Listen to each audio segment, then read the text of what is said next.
triste en el espejo, me mira prudente y no quiere hablar. Hay un monstruo gris en la cocina que lo rompe todo, que no para de gritar.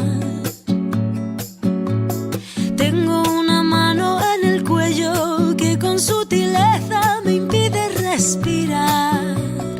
Una venda me tapa los ojos, puedo leer el miedo y se acerca.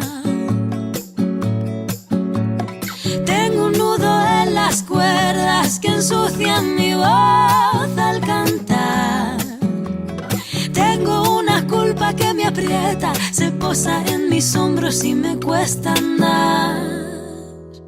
Pero dibujé una puerta violeta en la pared y al entrar me liberé, como se despliega la vela de un barco.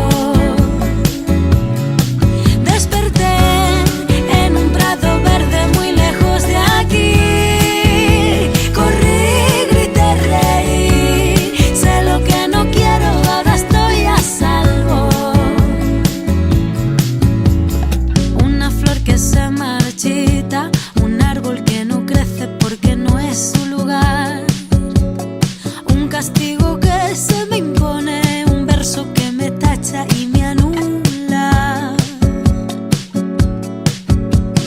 Tengo todo el cuerpo encadenado, las manos agrietadas.